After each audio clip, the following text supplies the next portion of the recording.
Hello students, आज हम पढ़ेंगे third application of Gauss law. तो देखिए, थर्ड एप्लीकेशन क्या है? Electric field intensity due to an uniformly charged spherical shell. Hindi में इसे बोलेंगे समरूप आवेशित गोलीय कोश, जिसको हम बोलते हैं खोखला गोला, होलोस्फेयर के कारण विद्युत क्षेत्र की तीव्रता। अब अगर होलोस्फेयर है तो सबसे पहले हमारे पास में हम एक होलोस्फेयर ड्रॉ करते हैं। तो देखिए, सपोज ये हमारे पास में कोई भी एक स्फेयर है। स्फेयर आपको पता है कि 3D में दिखेगा, तो अभी तो आपको एक सर्कल शेप ही दिख रही है और आप इसको बोलना कि ये स्फेयर है। ओके, अब अगर होलोस्फेयर है, इसके अंदर कुछ नहीं है, हमने चार्ज दिया है, तो चार्ज कहाँ होगा? इसकी सरफेस पे होगा, क्योंकि ये एक मेटल स्फेयर है। तो सारा चार्ज कहाँ चला जाएगा? सरफेस पे चला जाएगा। ओके, तो ये इसका हो गया, सरफेस हो गया। अब देखिए, इसके अंदर सेंटर पॉइंट पे है ना, कोई सेंटर है हमारे पास में, इसका ओ इस जो हमारे पास स्फेयर है, इसकी जो हमारे पास रेडियस है, ये हम लेते हैं क्या? Capital R. तो सपोज कैपिटल आर, तो हमने क्या ले ली है? इसकी रेडियस ले ली है। अब हमें पता है कि जब भी हमें इलेक्ट्रिक फील्ड इंटेंसिटी फाइंड करनी होती है, तो हम क्या लेते हैं? कोई भी एक पॉइंट लेते हैं। अब बात ये आती है कि वो पॉइंट हमको कहाँ लेना है। तो पॉइंट लेने के लिए हमारे पास में 3 केसेस होंगे। 3 केसेस में क्या होगा? फर्स्ट, जब हमारा इलेक्ट्रिक फील्ड हमें फाइंड करना हो, कहाँ पे? आउटसाइड फाइंड करना हो। सेकंड, जब हमारा इलेक्ट्रिक फील्ड हमको फाइंड करना है, किस पे? सरफेस पे फाइंड करना हो। और थर्ड हम लोग फाइंड करेंगे जब हम इलेक्ट्रिक फील्ड किस में फाइंड करेंगे? इनसाइड फाइंड करेंगे। तो 3 केसेस होंगे। सबसे पहले हम ले लेते हैं आउटसाइड के लिए। तो आउटसाइड के लिए मेरे को एक पॉइंट, हमारा जो स्फेयर है, इससे क्या लेना पड़ेगा? बाहर की तरफ लेना पड़ेगा। तो सपोज यहां पर हमारा कोई एक पॉइंट है P, कोई भी एक पॉइंट ले लिया है P। इस सेंटर पॉइंट से P की जो डिस्टेंस है वो कितनी हो जाएगी हमारे पास में? R। ओके, तो अब आपको ये तो पता चल गया कि हमने फर्स्ट पॉइंट लिया है जब हमारा पॉइंट क्या है? बाहर है। तो आप लोग यहाँ पे क्या लिख सकते हो? फर्स्ट केस जो है आपके पास में, क्या लिखोगे आप लोग? When point outside the sphere, when point outside the sphere, Hindi में इसको बोलना आप, जब बिंदु गोले के बाहर स्थित है। जब बिंदु गोले के बाहर स्थित है। अब ये बताओ मुझे कि अगर हमारा जो बिंदु है वो गोले के बाहर स्थित है, तो यहां पर आपको डिस्टेंस भी पता चल रहा हो कि जो हमारी स्फेयर की जो रेडियस है वो क्या है? बाहर स्थित जो हमारा बिंदु है उससे कम है। तो यहां पर जो हमारी कंडीशन आ जाएगी वो क्या आ जाएगी कि जो स्मॉल आर है वो क्या है? ग्रेटर देन है किससे? कैपिटल आर से। Small R is greater than to capital R. Okay, जो ये हमारा फर्स्ट पॉइंट हो गया है। अब देखो, इसके अंदर हम लोग क्या कर सकते हैं? अगर आपके पास में हमको इलेक्ट्रिक फील्ड इंटेंसिटी फाइंड करनी है और किसकी हेल्प से? गॉस के एप्लीकेशन से हमको फाइंड करनी है, तो हमने को एक क्या लेना पड़ेगा? क्लोज सरफेस लेना पड़ेगा। अब क्लोज सरफेस इसमें क्या होगा? सबसे इंपॉर्टेंट चीज ये थी कि इसके अंदर क्लोज सरफेस क्या होगा। तो अगर मेरा पॉइंट यहां है और मैं एक क्लोज सरफेस लेती हूं कुछ इस टाइप की, स्फेरिकल शेप की ही, जैसे सर्कल शेप की हमने ये ले ली। तो अब आप लोग ये बोलोगे कि यहां पर आपने सर्कुलर शेप में क्लोज लूप क्यों लिया है, या हम बोलेंगे क्लोज सरफेस हमने क्यों ली है? हम अभी तक तो सिलेंड्रिकल ले रहे थे। तो देखो, मैंने आपको प्रीवियस लेक्चर में भी बताया था कि हमारा जो क्लोज्ड पाथ होता है, या हम जो बोलते हैं क्लोज्ड, हम जो शेप लेते हैं वो क्या होता है? जिसमें E और थीटा, इट मीन्स की इलेक्ट्रिकल फील्ड और एंगल जो आता है आपका, उसमें क्या हो? सिमेट्री हो। तो अब यहाँ पे सिमेट्री कैसे होगी? ये देखो, जो आपका स्फेयर था, स्फेयर से जब आपके यहाँ पर इलेक्ट्रिक फील्ड जाएगा, तो आपको पता है पॉजिटिव यहाँ पर है, तो पॉजिटिव है, तो सपोज इसका इलेक्ट्रिक फील्ड कहाँ जाएगा? सारा यूं ही जाने वाला है ना, इसका बाहर की तरफ इसी तरीके से जाएगा कुछ। तो अब देखो ये कैसे सिमेट्री हुआ इसमें E और थीटा।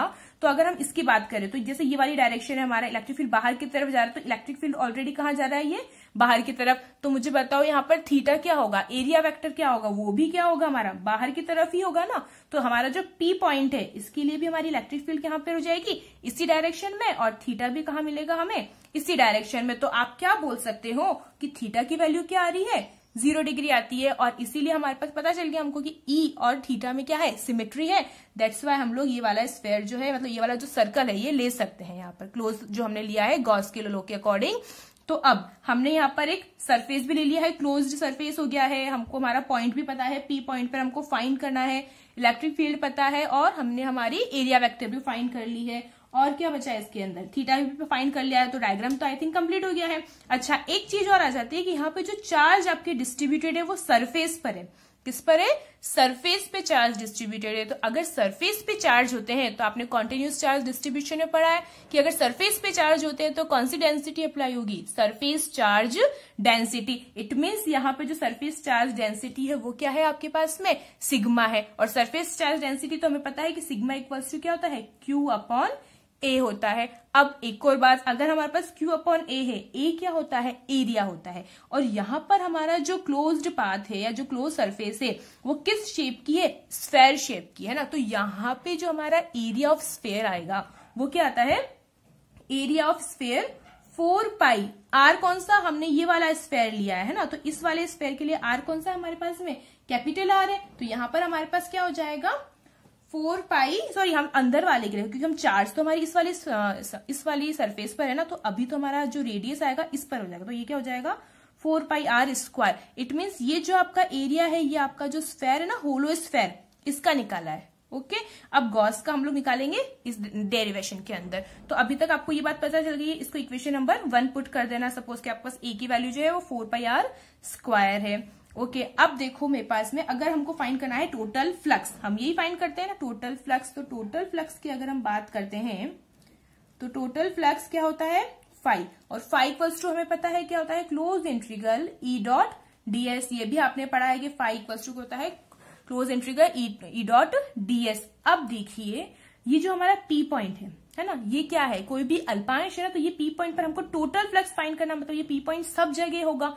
तो सब जगह के लिए हमने यहाँ पर क्या लगा दिया, इंटीग्रल। अगर हम एक एक के लिए फाइंड करते तो यहाँ पर हम ऐसे भी लिखते d phi equals to E D S. ये किसके लिए हो जाता है, जब हम एक एक पॉइंट के लिए निकालते। अगर हमने टोटल निकाल दिया सारे पॉइंट्स के लिए एक साथ में, तो हमको क्या करना पड़ेगा, इसका इंटीग्रेशन करना पड़ेगा। अब अगर ई डॉट डी एस कर रहे हैं तो हमें पता है यहाँ पर ई और डी एस में थीटा क्या है, 0 डिग्री है। तो मेरे पास में क्या आ जाएगा यहाँ पर, close integral E D S cos 0 degree. हमने थीटा की वैल्यू इसमें पुट कर दी है, और कॉस 0 डिग्री इट मीन्स कि क्या हो जाएगा 1। तो आपके पास जो ई डॉट डी एस था वो क्या मिल रहा है, ये मिल रहा है आपके पास में close integral E D S, या हम बोल सकते हैं फाई इक्वल्स टू। तो आपको ऐसे लिख सकते हो, phi equals to close integral E D S आपको मिला है equation number first. Equation number first आ गई है। अब यहाँ बात आती है डीएस की। तो आपको ये भी पता है कि अगर हम इंटीग्रल करते हैं किसी का डीएस का, तो ये क्या होता है, एस। अब यहाँ पे जो हमारी सरफेस है वो सरफेस क्या है, अब ये वाली जो सरफेस है ना, ये वाली, मतलब आप इसको बोलना ये आपकी है गॉसियन सरफेस। ये क्या है, गॉसियन सरफेस।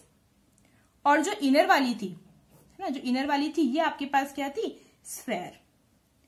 इनर वाला हमारे पास स्फेयर था और बाहर वाला हमारे पास गॉसियन सरफेस थी। तो गॉसियन सरफेस जो है ये भी हमारी किसकी है, सर्किल शेप की, हम बोलते हैं स्फेयर शेप की ही है, इसी पर ही बनी हुई है। तो इसका एरिया भी क्या हो जाएगा आपके पास में 4 पाई। अब जो आर आएगा, क्योंकि ये कंप्लीट इसकी क्या हो जाएगी, रेडियस, क्योंकि पी पॉइंट हमारे यहां पर स्थित है, तो ये कंप्लीट रेडियस के अकॉर्डिंग इसका हो जाएगा 4 पाई आर स्क्वायर। समझ में आया। जो हमारा अंदर वाला स्फेयर था जिस पर चार्ज डिस्ट्रीब्यूट थे, उसके लिए हमने अगर एरिया फाइंड किया है तो वो आया है 4 पाई कैपिटल आर स्क्वायर, क्योंकि कैपिटल आर क्या थी इसकी, रेडियस। और जो बाहर वाली गॉसियन सरफेस है उसके लिए हमारे पास एरिया क्या है, 4 पाई स्मॉल आर स्क्वायर, क्योंकि उसकी रेडियस क्या थी, स्मॉल आर स्क्वायर। तो अब अगर मैं ये वाली वैल्यू यहाँ पर पुट कर देती हूँ तो फाई इक्वल्स टू क्या आ जाता है, ई तो हमारे पास पता है हमें कांस्टेंट आता है, और डीएस का इंटीग्रल किया हमने एस, उसको हम ए से भी पुट कर सकते हैं। एरिया हमारे पास हो जाएगा 4 पाई आर स्क्वायर। ये आपके पास आ गई है फाई की वैल्यू। तो सॉरी, इसको इक्वेशन नंबर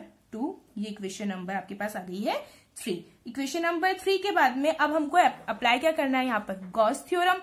तो अगर हम गॉस थ्योरम अप्लाई करते हैं तो गॉस थ्योरम के अकॉर्डिंग आपको पता है कि फाई इक्वल्स टू क्या होता है, क्यू अपॉन एप्सिलॉन नॉट। हमें पता है क्यू अपॉन एप्सिलॉन नॉट। यहाँ पर क्यू क्या थे, हमारे चार्ज थे, और चार्ज क्या होते हैं यहाँ पर, इनक्लोज्ड होते हैं। क्या होते हैं, क्लोज होते हैं। तो अगर मेरे पास में Q की वैल्यू में लेती हूँ किससे, वही हमारी सिग्मा से ले लेते हैं, तो हमको पता है कि Q इक्वल्स टू यहाँ पे क्या आ जाता, सिग्मा ए, यही आता ना। तो यहाँ पर क्या हो जाता, sigma A upon epsilon not, और ए की भी वैल्यू पुट कर देते हैं तो क्या आ जाता है, सिग्मा ए की जगह 4 pi capital R square upon epsilon naught. It means आप लास्ट क्या लिख सकते हो, phi equals to sigma 4 pi R square upon epsilon naught. ये आ जाएगी आपके पास इक्वेशन नंबर 4। तो ये आपके पास थी इक्वेशन नंबर 3, जिसमें भी आपको किसकी वैल्यू मिली थी, फाई की, और ये इक्वेशन नंबर 4, ये 3 और ये 4, जिसमें भी आपको किसकी मिल गई है, फाई की वैल्यू मिल गई है। अब आपको पता है आपको क्या करना है, दोनों इक्वेशन को क्या करना है, कंपेयर करना है। तो कैसे करेंगे दोनों इक्वेशन को कंपेयर, तो कंपेयर करने पे हमें क्या मिला, फ्रॉम इक्वेशन 3 एंड 4 हमने 3 एंड 4 को कंपेयर किया है, वैल्यूज पुट कर दी। अब हमें पता है 4 पाई से 4 पाई क्या हो रहा है, कैंसिल हो रहा है। तो हमारे पास क्या रह जाएगा, electric field E equals to sigma, sigma के साथ में क्या आ जाएगा, R square upon epsilon naught R small R square. तो ये आपके पास आ गई है इलेक्ट्रिक फील्ड, और ये किसके लिए आई है, आउटसाइड के लिए, कि जब आपका पॉइंट क्या था, गोले से बाहर स्थित था, खोखले गोले से बाहर स्थित था। तो ई आउट क्या आ गया है आपके पास में, E outside sigma R square upon epsilon R square. अब आप लोगों के माइंड में ये क्वेश्चन भी आता होगा कि हमने प्रीवियस चैप्टर में पढ़ा था electric field due to a point charge, है ना। हमने पढ़ा था कि हम किसी भी एक पॉइंट चार्ज के लिए इलेक्ट्रिक फील्ड फाइंड कर रहे थे, और उसमें हमारी जो वैल्यू आ रही थी वो आ रही थी E इक्वल्स टू के क्यू अपॉन आर स्क्वायर। तो अब आप सोचोगे हमने तो वो इलेक्ट्रिक फील्ड फाइंड किया था पॉइंट के लिए, और ये भी एक तरीके से पॉइंट के लिए ही था, तो इससे ये कैसे आया या उससे ये कैसे आया, तो कुछ नहीं है, दोनों सेम ही चीज है। यहाँ पे आप क्या कर सकते हो, मल्टीप्लाई बाय 4 पाई, 4 पाई से आप क्या कर दो, इसको मल्टीप्लाई कर दो। तो 4 पाई से मल्टीप्लाई करने पे क्या हो जाएगा आपके पास में, देखो sigma 4 pi R square upon epsilon naught के साथ भी मैं 4 पाई से ऊपर भी मल्टीप्लाई किया, 4 पाई से नीचे भी मल्टीप्लाई किया, आर स्क्वायर। अब देखो क्या हो जाएगा, 1 अपॉन 4 पाई एप्सिलॉन नॉट, आपको पता है 1 अपॉन 4 पाई एप्सिलॉन नॉट क्या होता है, के होता ही है ना। ओके, अगर ये वैल्यू के हो गई है, और आपको पता है कि जो आपकी सिग्मा वैल्यू जो था उसकी जगह हमारे पास में क्या आ जाएगा, यहाँ पर Q अपॉन आर स्क्वायर। क्यों, क्योंकि हमें पता है कि जो हमारे पास ये था कि सिग्मा इक्वल्स टू था Q अपॉन ए, यही था ना। और हमने Q इक्वल्स टू बात करी थी सिग्मा ए की, ये भी हमने बात करी थी, और ए हमारे पास क्या था, 4 पाई आर स्क्वायर। तो ये हमारी वैल्यूज हमने पहले पढ़ी थी, तो ये सिग्मा 4 पाई आर स्क्वायर हमने इसकी जगह क्या रख दिया, Q। तो आ गया ना यही चीज, के क्यू अपॉन आर स्क्वायर। ये आउटसाइड के लिए भी तो हम ये भी बोल सकते हैं कि किसी पॉइंट चार्ज के लिए जो इलेक्ट्रिक फील्ड है वो और ये बिल्कुल क्या है, एक तरीके से सेम ही है। तो आप लोग कंफ्यूज मत होना, ये हमने खोखले गोले के लिए निकाला, होलो स्फीयर के लिए निकाला था। ओके, तो ये बात हो गई हमारी किसके लिए, जब हमारा पॉइंट कहाँ स्थित है, गोले से बाहर की तरफ स्थित है। अब हमारे पास जो सेकंड पॉइंट आ जाएगा, उसमें हमारा जो पॉइंट है जिस पर हमें इलेक्ट्रिक फील्ड फाइंड करनी है, वो हम क्या लेंगे, गोले के अंदर लेंगे। तो आपके पास सेकंड पॉइंट में क्या आ जाएगा, when the point is on the surface of the sphere। Okay, तो यहां पर हमारे पास जो आर था वो किसके इक्वल हो जाएगा, कैपिटल आर के। हिंदी में आप इसे क्या लिखोगे, जब बिंदु गोले के पृष्ठ पर स्थित है, तो लिख देते हैं जब बिंदु गोले के पृष्ठ पर स्थित है।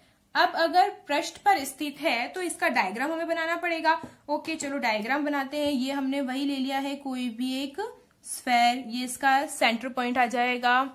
ओके, सेंटर पॉइंट के साथ में हमें पता है कि ये हमने रेडियस पहले ही आर ले ली थी, और अब हमारा जो पॉइंट है, जो पॉइंट हमें जिसपे इलेक्ट्रिक फील्ड फाइंड करना है वो भी किस पर है, सरफेस पर है। तो सपोज वो यहां पर है कोई हमारा पॉइंट P, तो यहाँ की जो हमारी इसकी डिस्टेंस हो जाएगी वो क्या हो जाएगी, स्मॉल आर। तो आपको दिख ही रहा है कि कैपिटल आर और स्मॉल आर क्या है, इक्वल है, और वही चार्ज हमको देने ही है इसके सरफेस पे, तो ये हमने दे दिए हैं चार्ज। तो यहाँ हमारी बात हो गई है। अब इस वाले P पॉइंट पर भी हमारा क्या हो जाएगा, वही इलेक्ट्रिक फील्ड हमको फाइंड करना होगा, और एरिया वेक्टर, तो वो भी हमें पता है कि अगर हमारे पास ये है तो शेप यहीं जाना है इलेक्ट्रिक फील्ड भी, और ये हमारा एरिया वेक्टर, तो थीटा की वैल्यू क्या हो जाएगी 0 डिग्री। बिल्कुल सेम है, आपको बस सिंपल ये करना है कि हमारा जो ई आउटसाइड के लिए निकला था वो क्या निकला था, sigma R square upon epsilon naught R square. ये हमारा किसके लिए निकला था, आउटसाइड के लिए। और जब हमें पता है कि इसमें हमारी आर इक्वल्स टू क्या हो जाएगी, कैपिटल आर, तो आपको पता है ना आर से आर क्या हो जाएगा, कैंसिल। तो ई सरफेस के लिए,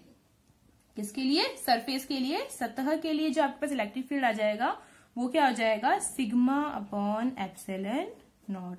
बिल्कुल इजी में आ जाएगा, ये आपको पता चल जाएगा कि बस हमारा आर क्या है इसके अंदर इक्वल है। जो हमारी सर्किल, जो हमारी स्फीयर की रेडियस थी वही हमारी बाद में इसकी भी क्या हो जाएगी, वैल्यू सेम आ जाएगी। या अगर आपको इलेक्ट्रिक फील्ड फाइंड करनी है इसकी हमारे प्रीवियस चैप्टर की, तो हम इसको ऐसे भी बोल सकते हैं, ई इक्वल्स टू हमारे पास ये आ सकता है इसमें के Q upon capital R square. क्या आ जाएगा, के Q upon capital R square, क्योंकि कैपिटल आर और स्मॉल आर की वैल्यू क्या है इसमें, सेम है। तो ये बात हो गई हमारी किसकी, जब हमारा बिंदु गोले के पृष्ठ पर स्थित है। ठीक है, पहले हमने निकाला था जब हमारा बिंदु गोले से बाहर स्थित था। अब हमने निकाली इलेक्ट्रिक फील्ड इंटेंसिटी जब हमारा पॉइंट किस पर है, सरफेस पर ही है। अब हमारा थर्ड पॉइंट आ जाएगा जब हमको ये जो हमारा पॉइंट जिस पर हमें सरफेस इलेक्ट्रिक फील्ड फाइंड करनी है, ये क्या हो जाएगा, सरफेस के अंदर। तो देखिए उसमें, तो अब क्या है, हमारा बिंदु गोले के अंदर स्थित है। तो ये हम बना लेते हैं वही कोई भी एक स्फीयर, ये हो जाएगी हमारा सेंटर ऑफ पॉइंट, ये हमारी जो थी गोले की रेडियस या त्रिज्या। अब हमारा जो पॉइंट है जिस पर हमको इलेक्ट्रिक फील्ड इंटेंसिटी फाइंड करनी है वो क्या है, इसके अंदर ही स्थित है। तो अंदर ही स्थित है मतलब सपोज यहाँ पर कोई पॉइंट स्थित है पी। अब यहाँ पे हमारा जो आर हो जाएगा, इसके बीच की डिस्टेंस तो हमें पता चल जाएगी, जो स्मॉल आर है ये कैपिटल आर से क्या है, छोटा है। इट मीन्स कैपिटल आर क्या है, ग्रेटर देन है किससे, स्मॉल आर से। और अगर इसकी हम लोग सरफेस की बात करें तो इस तरीके की कोई क्लोज्ड सरफेस होगी, और चार्ज आपको पता है ना कि किस पे थे, हमारी जो सरफेस, जो स्फीयर था इसके सरफेस पे हमारा चार्ज था। तो अब आपको डायग्राम से ही देख के ये पता चल रहा होगा कि अंदर वाले पार्ट पे कहीं पे चार्ज है क्या, कहीं है। जब चार्ज ही नहीं है तो इलेक्ट्रिक फील्ड क्या हो जाएगा, यहाँ पे 0 हो जाएगा, क्योंकि सारे ही चार्ज कहाँ पर है, सरफेस पर है। और हमने अभी पॉइंट कहाँ ले लिया है, सरफेस के अंदर ले लिया है। तो बिल्कुल इजी है, जब हमारे पास सरफेस के अंदर पॉइंट हो कोई भी, तो यहाँ पर हमारा इलेक्ट्रिक फील्ड क्या हो जाएगा, 0 हो जाएगा। हम ई इक्वल्स टू क्या लिखेंगे, 0 लिखेंगे। और आप यहाँ पर लाइन क्या लिख सकते हो, electric field inside a uniform charge sphere is 0। Hindi में आप इसको बोल देना, जब गोले के अंदर कोई बिंदु स्थित होता है तो वहां पर इलेक्ट्रिक फील्ड क्या होता है, 0 होता है। तो अब बस ई इनसाइड वैल्यू क्या आ जाएगी इसकी, 0। तो हमने तीनों के लिए बात कर ली, आउटसाइड के लिए, सरफेस पर और इनसाइड के लिए। तो तीनों पॉइंट्स आगे हो गए क्लियर। अब इन तीनों को हमको एक ग्राफ में रिप्रेजेंट करना है। किसमें रिप्रेजेंट करना है, एक ग्राफ में। तो अब हम जो ग्राफ बनाएंगे, ग्राफ के लिए हम क्या लिख सकते हैं, E versus R graph, graphical representation. Graphical representation में क्या हो जाएगा आपके पास, देखिए सपोज ये हमारे पास में इस तरह का हमने कोई एक मीडियम ले लिया है। यहां पर हमको पता है ई की वैल्यू और यहां पर हमारी आर की वैल्यू, ओके। और ये हमारा इसका पॉइंट। अब देखो क्या होगा हमारे पास में, हमको पता है कि 3 चीजें थी।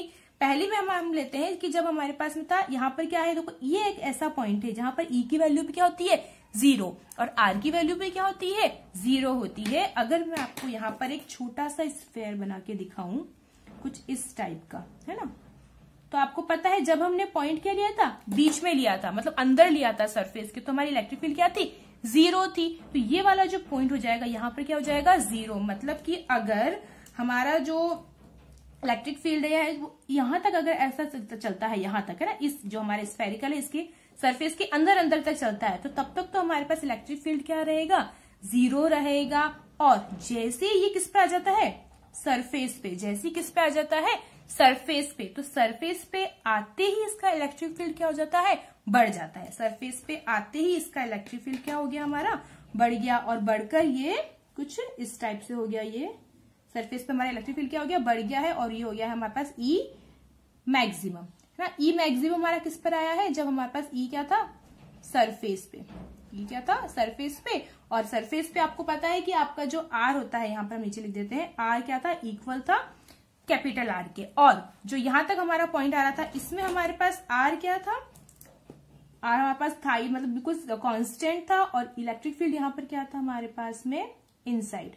इलेक्ट्रिक फील्ड इनसाइड के लिए था और इनसाइड के लिए आपको पता है क्या होता है, बिल्कुल 0 हो जाता है। ओके, तो यहाँ पर ही बोल सकते हो आर जो है हमारा वो लेस देन है किससे, कैपिटल आर से। इतना समझ में आ रहा है? ओके, तो अब जो आपका थर्ड चीज आती है, थर्ड चीज में देखो क्या होता है, यहां पर हमारा इलेक्ट्रिक फील्ड पहुंच गया है मैक्सिमम जब हमारे पास में सरफेस पे कोई पॉइंट रखा हुआ है।